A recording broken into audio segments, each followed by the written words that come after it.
Salve, salve galera, professor Gustavo na área, tudo bem com vocês? Beleza? Como é que anda a vida? Tudo certo. Meus queridos, estamos aqui hoje, para começar a apresentar aos senhores, a geografia de Minas Gerais. Esse curso é voltado aí para você que quer fazer o concurso para bombeiro de Minas. Nós teremos vários blocos aqui para discutir essas questões.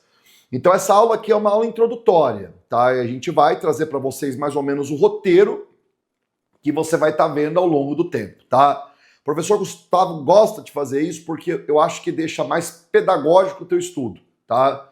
Então essa aqui a gente costuma brincar que é a aula 00, né? É uma aula introdutória para você saber o que você vai ver no teu curso a partir de então, tá? O professor Gustavo vai estar desenvolvendo todos os temas ali da parte de história, geografia, vou estar falando também um pouco da parte correspondente à questão de defesa civil, então da dinâmica dos riscos do Brasil.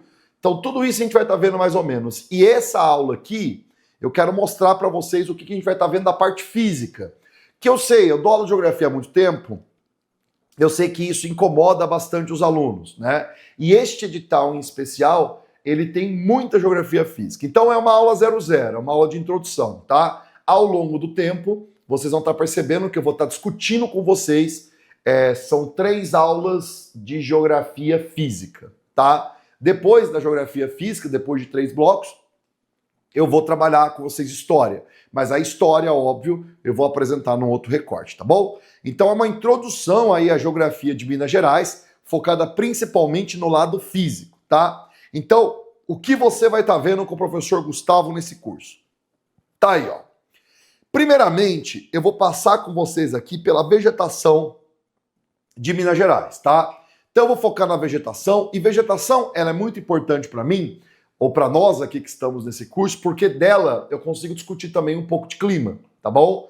Que ele aparece, é inevitável. Falar de vegetação, não tem como falar de vegetação senão não falar de clima, tá?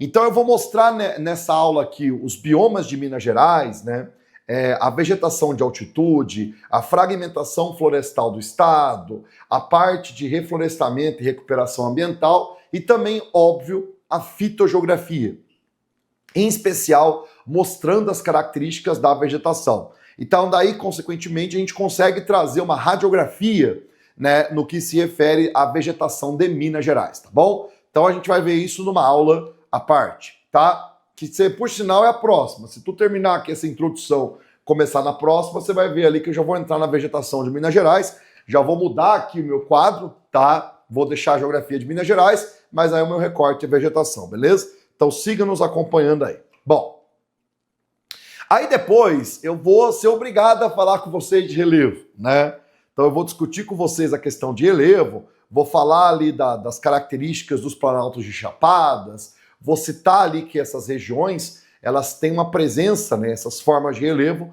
uma presença significativa no território mineiro, tá?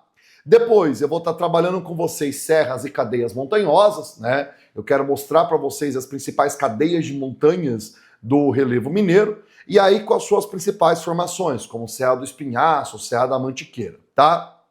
Depois eu vou discutir com vocês nessa segunda aula de Geografia Física Relevo, vou falar de depressões e vales, tá bom? A gente vai discutir então o que é uma depressão, por que a depressão se caracteriza tanto por processo erosivo, tá? E a ação da natureza na formação desses processos erosivos. E aí também eu vou estar citando para vocês a geomorfologia kárstica. Essa geomorfologia ela está justamente vinculada a formações típicas de áreas calcárias, que é muito importante, inclusive, você saber, levando em consideração que se você almeja ser bombeiro, bombeiro ele trabalha muito com resgate nessas áreas, como por exemplo o área em caverna, então, diante disso, é muito importante, porque daí vai entrar as dolimás, as lapiás, e a presença dessas regiões calcárias de Minas Gerais, tá bom? Essas áreas são muito visitadas por turistas, por isso que está aparecendo aí nesse edital essa geomorfologia kárstica, formada principalmente em áreas calcárias, tá bom? Então, só isso aí eu acredito que já vai dar uma segunda aula, né, bem robusta, inclusive, tá? E aí eu vou estar citando para vocês a morfodinâmica fluvial, né, que seria o processo associado aos rios, tal como a erosão, o transporte, a sedimentação. Então eu vou mostrar para vocês mais ou menos como o rio ele interfere nesse processo. Então você terminou a aula de vegetação, você vai ver a aula de relevo justamente aí com essas características, tá? E para fechar, sendo nossa aula 3 da geografia, né? Da parte da geografia física de Minas Gerais, hidrografia, tá? Então eu vou trazer para vocês as principais bacias hidrográficas do estado, a exemplo do São Francisco, Rio Doce e Paraná. Eu vou falar também sobre rios e nascentes, que está previsto nesse edital, os principais rios que cortam o estado, a nascente, drenagem, importância econômica, ambiental. Tudo isso, então, a gente vai estar vendo aqui nesse tópico sobre rios e nascentes, tá? Então é um foco que a gente vai desenvolver com vocês aqui, beleza? Então, em resumo da ópera, essa aulinha aqui foi uma aulinha, portanto, de introdução. Primeira aula agora, vai começar agora. Pula a aula e já começa. Você vai ter uma aula sobre vegetação, tá? Posteriormente, vocês terão uma aula sobre ali a parte do relevo, né? E depois de hidrografia. Gustavo, teremos aulas de exercício? Também. Professor Gustavo gosta de separar os exercícios para a gente visualizar num bloco separado, tá? Então daí o professor Gustavo lapida os exercícios, que são tendências de prova, e aí eu trago para vocês exercício, eu vou resolvendo com vocês aqui. Então nesses intervalos nós também teremos blocos de exercício, tá? Então a gente gosta aqui no Focus de trabalhar os exercícios com vocês. Então a gente tem um bloco teórico e depois, intercalando, a gente vai tendo áreas e também blocos de exercício, tá? Lembrando que esse material está todo disponível para vocês. O professor Gustavo, à medida que grava, já vai mandando material. Então todos eles estão disponíveis para vocês, esses que vocês já estão tendo contato, tá bom? Agora então, vamos começar aí, evidentemente, né? Vocês viram, é provável que chegou até aqui, né? Vocês passaram, portanto, né, pela característica aí, né? Vocês viram comigo essa situação. E agora, então, a gente vai ver a vegetação de Minas Gerais, tá? Então, é um quadro geral que a gente vai estar vendo aqui de Minas Gerais, tá? E o professor Gustavo, então, vai começar com vocês a partir de agora, sendo uma aula bem importante para a gente sinalizar com vocês algumas variáveis, tá bom? Então, depois da aula 00, vegetação de Minas Gerais. Meus caros, então vamos começar da seguinte forma. Minas Gerais, meus nobres, Minas Gerais tem é um estado grande, né? Tá? É um dos maiores estados da Federação Brasileira. Então, fatalmente, né, o Minas Gerais ele tem realmente uma formação muito importante de vegetação, tá? Vou mostrar um mapa para você ter uma ideia do rolê. Então, tá vendo? Ó? Isso tudo que vocês estão vendo em cores é a vegetação de Minas Gerais, tá? Então, a parte mais laranjinha aí vai ser a área de cerrado. Nós temos ali também algumas manchas de campo, né? Que estaria mais em rosa. Tem a floresta atlântica, que também é muito visível no estado, e também a vegetação de caatinga mais ao norte. Então a gente vai passar com vocês agora, eu vou descrever cada uma delas e a gente começa, portanto, a partir de agora. Então, vamos lá. Eu vou começar, então, já localizando para vocês o Cerrado, tá bom? Cerrado é muito saliente aí em Minas Gerais, né? Então, diante disso, a gente vai discutir com vocês a questão de Minas Gerais, Cerrado aparecendo com bastante força. Então, localizado Cerrado, é a área laranjinha. Vamos voltar para o quadro aqui que eu quero começar com vocês. Olha só. Quando a gente fala de cerrado, meus nobres, o cerrado ele é uma vegetação típica de clima tropical, tá bom? Então, diante disso, o cerrado, meus nobres, ele é uma formação savânica, tá? Então, grosso modo, o cerrado ele é muito parecido com a savana africana em termos de característica, tá? Obviamente que lá na savana africana a gente encontra, né, aquela biodiversidade fantástica, né?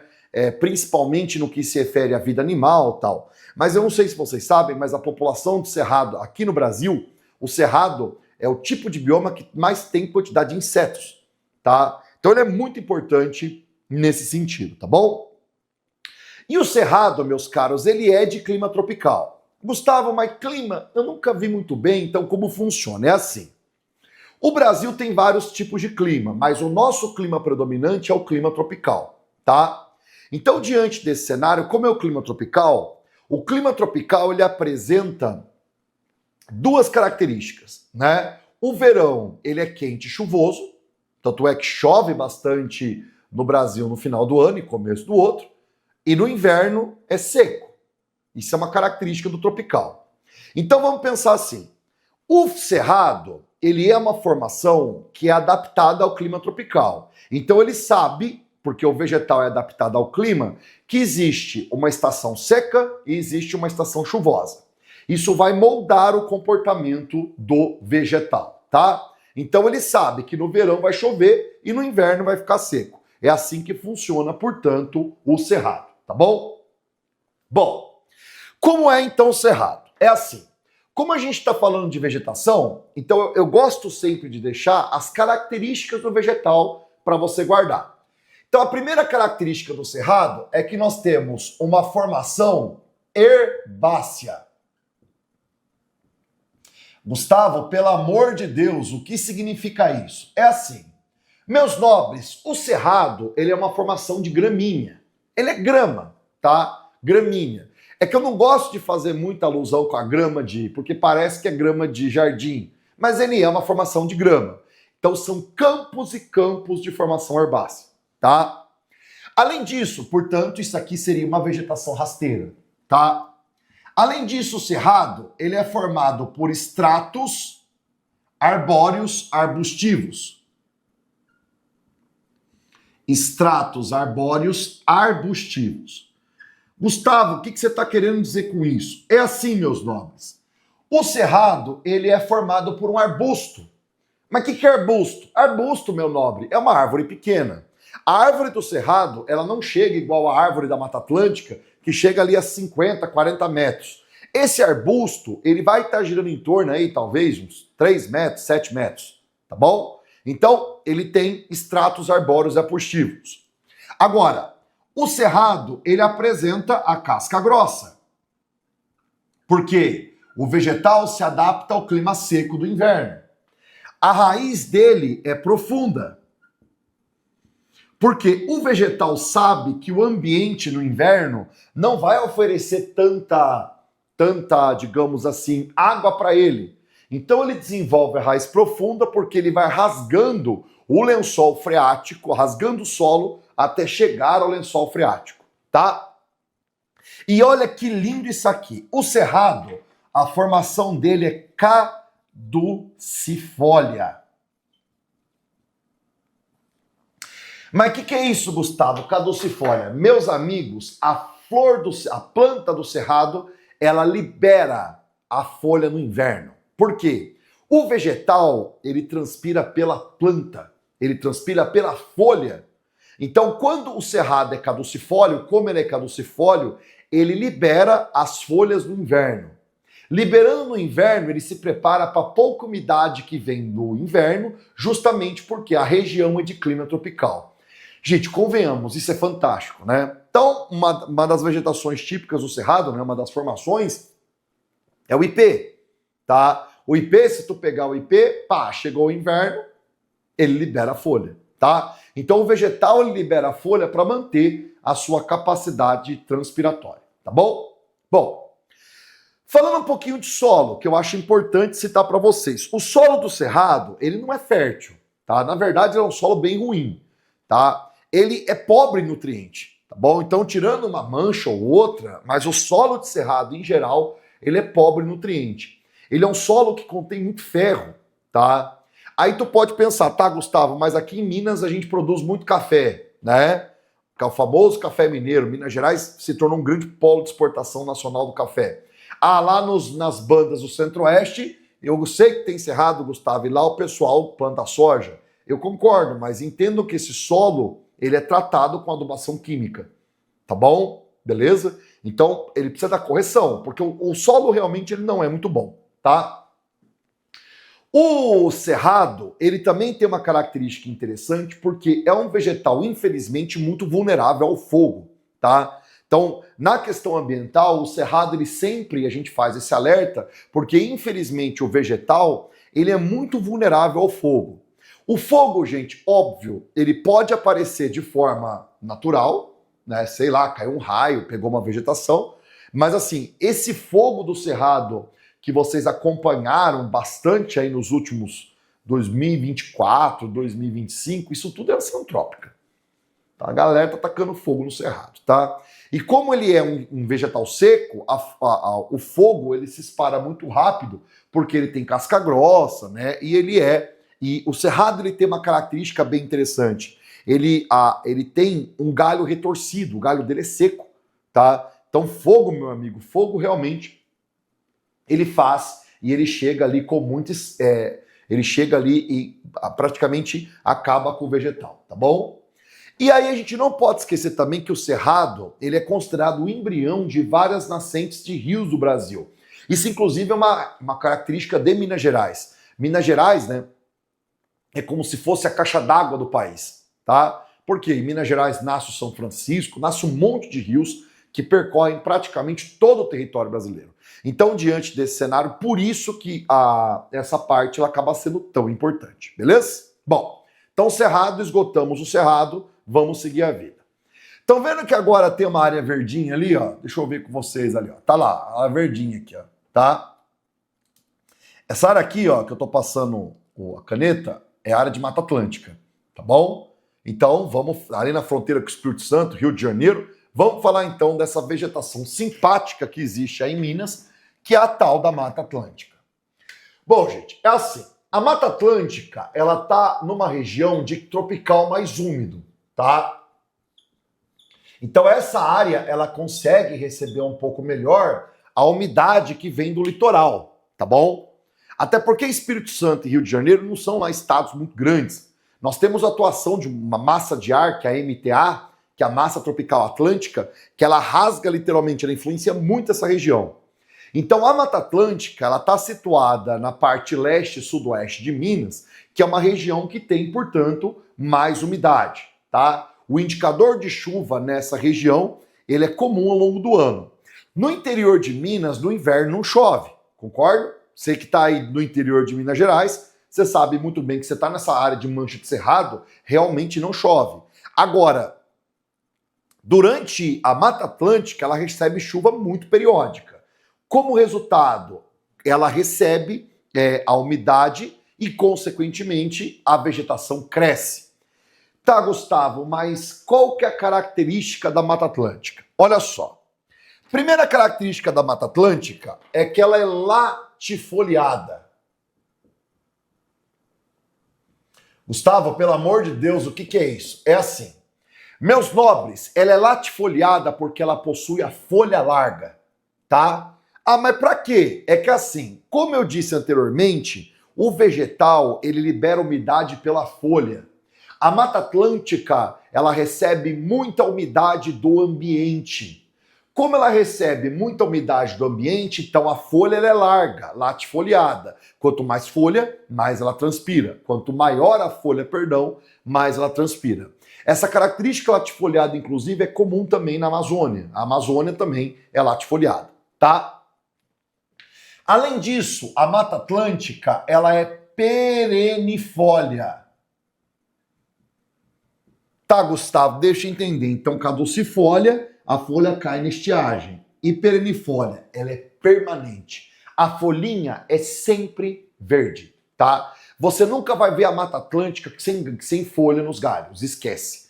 Porque ela é perennifólia. O vegetal sabe que recebe muita água do ambiente. Então ele se mantém perennifólio, ele se mantém com as folhas, mantendo, portanto, sua capacidade transpiratória, tá? E aí, no caso, a Mata Atlântica, ela é formada por um bioma mais alto, né? Então ela é latifoliada e perennifólia, tá? Essas são as duas características importantes da Mata Atlântica. Bom, a Mata Atlântica, ela também tem um outro elemento no que se refere com relação ao solo. O solo, ele tem mais matéria orgânica. Por quê, Gustavo? Porque o solo da região, a Mata Atlântica, é muito alta. É uma vegetação de selva. Então, automaticamente, a matéria orgânica dele é maior, tá? É um solo, claro, também que sofre muito com acidez, mas a quantidade de matéria orgânica, realmente, ela é muito importante, tá? Bom, e a Mata Atlântica, ela tem uma característica. As árvores possuem o tronco mais alto, porque tem mais umidade, e o tronco é reto, né? Não é igual o cerrado, que o galho é todo cerco e retorcido, tá bom? E a Mata Atlântica também se caracteriza por ter um monte de espécie, né? Então, ela tem uma função essencial para esse equilíbrio ambiental, tá? Então tá aí feito o registro da Mata Atlântica. Bom, aí assim, Minas Gerais tem áreas que são muito altas, tá?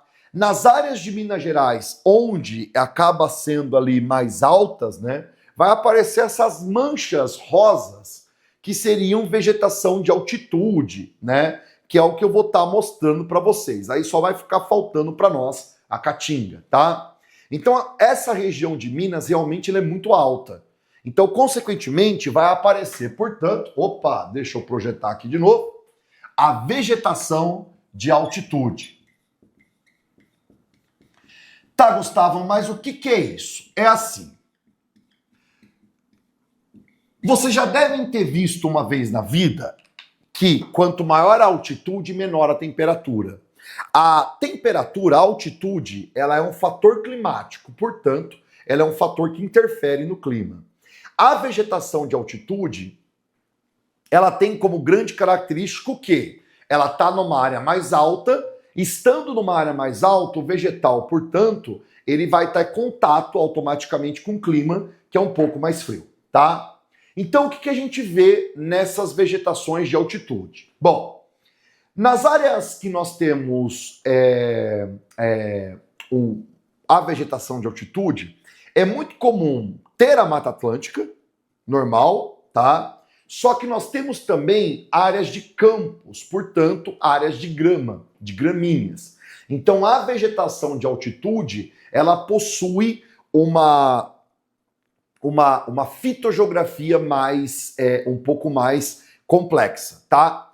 A área de altitude é bem simples. Então, nessa região aí, a base geralmente tem Mata Atlântica. Mas a altitude, ela vai fazendo com que o vegetal ele diminua de tamanho. Então, na vegetação de altitude, é muito comum na base ter a Mata Atlântica. Você pode ver que eles estão muito próximos aí, né? Só que conforme a gente sobe o relevo vai ficando mais alto e, consequentemente, portanto, vai aparecendo região de campos, região de formação herbácea, tá?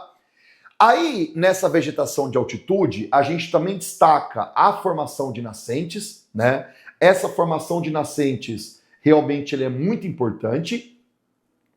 E esses campos, de modo geral, eles acabam, de certa forma, sendo bem ecléticos, tá? Então, na vegetação de altitude, nós temos a base, e com a vegetação de Mata Atlântica, conforme a gente sobe, a vegetação vai ficando mais rasteira, digamos assim, tá?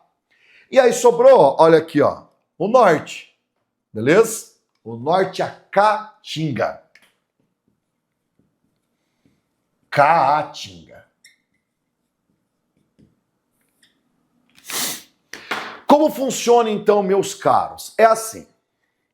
Essa região norte de Minas, Minas é um mundo aí dentro, né? Então essa região norte de Minas Gerais, ela já está automaticamente inserida na região do semiárido, que aí na região vocês chamam de Vale do Jequitinhonha, né? Então a parte norte de Minas não tem tanta água, né? É bem próximo ali do clima do interior baiano. Então, diante desse cenário, como é a Caatinga? A Caatinga, ela é adaptada ao semiárido. Então, olha que interessante. Enquanto nas áreas de Mata Atlântica chove 3.000 mililitros anuais, na Caatinga chove o quê? 500 mililitros anuais. E para piorar, chove pouco e a chuva é mal distribuída, tá? Então, esse vegetal simpático, ele não pode contar com muita folha, porque senão ele libera muita umidade para o ambiente não devolve umidade para ele e ele vai morrer. É isso aí. Então a Caatinga, ela é um termo indígena que significa mata branca. E a grande característica da caatinga são os cactos. Por quê? Vamos pensar assim. O vegetal se adaptou a esse clima semiárido. Então, o que é o cacto? O cacto é uma formação na qual, quando você pega e abre ele no meio, ele tem o quê? Água, porque o cacto retém água dentro dele, tá? E aí, tá, Gustavo, mas de cacto eu lembro do espinho, eu já vi por aqui. Por quê? O espinho que é? A folha do cacto, conforme ela foi percebendo que não teria tanta umidade, ela foi diminuindo, pá, virou um espinho. Então, na verdade, a folha do cacto, o espinho, é a folha do cacto que diminuiu para o vegetal reter capacidade transpiratória no interior dele. Lindo, né? Tá? A caatinga no norte de Minas, ela é muito importante também, é um bioma fantástico, né? E acaba também moldando o imaginário local na sua questão cultural. Então, realmente é bem interessante nesse cenário o caso da caatinga. Bom, aí assim, como é que anda a parte ambiental de Minas Gerais? Ó, vamos pensar da seguinte forma. Minas Gerais é muito importante, dada aí a característica do estado, como o vegetal tem, Minas tem muitas vegetações, Minas Gerais também tem um monte de nascente de água. Então é um estado realmente que a gente tem que pensar com muito carinho. Existe em Minas Gerais hoje, né, falando um pouquinho de recuperação ambiental, existe o projeto Programa Produtor de Água. Esse Programa Produtor de Água, ele visa justamente tentar conservar os recursos hídricos, tá? Protegendo nascente, fazendo cercamento de áreas sensíveis e principalmente fazendo plantio de árvores nativas. Gente, assim, se uma área está muito degradada, se a vegetação está muito destruída, tem que fazer plantio de área nativa. Isso não tem o que fazer. Então tem que ter plantio, tá? Aí, assim, o estado de Minas Gerais também conta com o Programa Conservador da Mantiqueira, que consiste justamente em restaurar, né, a vegetação de Mata Atlântica e com uma meta, digamos assim, bem ousada, né? Minas pretende aí, de acordo com o poder público local, reestruturar aproximadamente 70% do bioma, tá? Essa meta, de acordo com a literatura, ela já foi alcançada. Importantíssimo novamente, porque essa região toda tem nascente de água. Então, automaticamente, a gente tem que preservar esse vegetal, tá? Também existe o plano de recuperação de área degradada, que ele vai fazer o seguinte, olha, quando é feito o processo de licenciamento ambiental, aí, consequentemente, é estabelecido metas, cronogramas e técnicas de recuperação para que o licenciamento ambiental ocorra. Então, qualquer indivíduo nessa região, quando ele vai pedir o licenciamento ambiental, ele tem que ter uma meta bem definida com relação a como ele vai evitar que a vegetação continue sendo desmatada, tá? Bom, aí assim, eu faço um alerta porque nós estamos no início de 2026, tá? Então, o que aconteceu? Em 16 de janeiro de 2026, foi sancionada uma lei estadual, que é a Lei 25715, que consiste no Programa Estadual de Recuperação de Áreas Degradadas ou Alteradas em Minas Gerais, tá? Acabou de sair a lei, tá? A lei é interessante que ela faz uma separação entre área degradada e área alterada.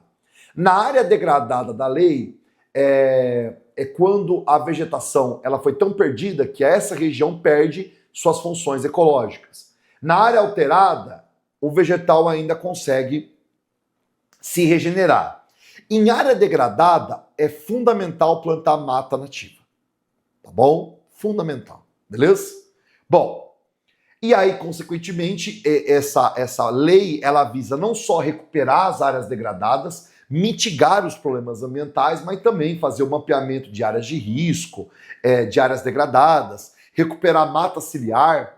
Mata ciliar é uma mata que vai percorrendo o leito dos rios e não permite o seu assoreamento. Então é aquela mata, aquela vegetação que sempre fica indo com o rio. Ela impede o assoreamento do rio, tá? O rio assoreado, ele é um rio morto, tá bom? Por quê? Quando a gente tira a vegetação do rio, o rio vai continuar com a sua água seguindo o seu fluxo, a água vai batendo no barranco. o barranco vai entrando dentro d'água, tá? O rio vai ficando mais raso, ele vai ficando mais lamacento e mais escuro. Como resultado, então, nós temos o rio morto. A gente não pode deixar que isso aconteça. Embora eu vou tá mostrando para vocês em outros momentos, nós temos alguns rios de Minas que são bem complicados nesse quesito, tá? E aí, o que eu acho interessante também é que essa lei, ela fala da importância do empresariado, né, de conduzir pesquisas para tentar recuperar as matas nativas. Então, nesse aspecto, ela é bem interessante, tá? Bom, aí nós temos também a parte correspondente da fitogeografia. A fitogeografia, ela vai estar estudando as características do vegetal. Então, que foi mais ou menos aqui o que eu trouxe para vocês, tá? Então, o cerrado com formação herbácea, com os estratos arbóreos arbustivos, a casca grossa com os galhos retorcidos, a raiz profunda, sendo caducifólia. Lembrando que a caducifólia, ela cai na estiagem. A Mata Atlântica, latifoliada e perennifólia, sendo uma vegetação de tronco reto muito mais alto. A vegetação de altitude, nos topos ali de Minas, tem mais uma vegetação de campo, porque a altitude vai deixando a vegetação mais rasteira, tá?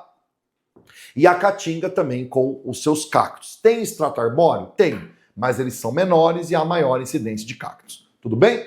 Então eu acho que com isso aqui a gente conseguiu passar para vocês as principais características da geografia dessa parte, né, da vegetação de Minas Gerais. No mais era isso, obrigado pela atenção, fiquem bem, nos vemos numa próxima. Paz e bem, tudo de bom, tchau, tchau, valeu!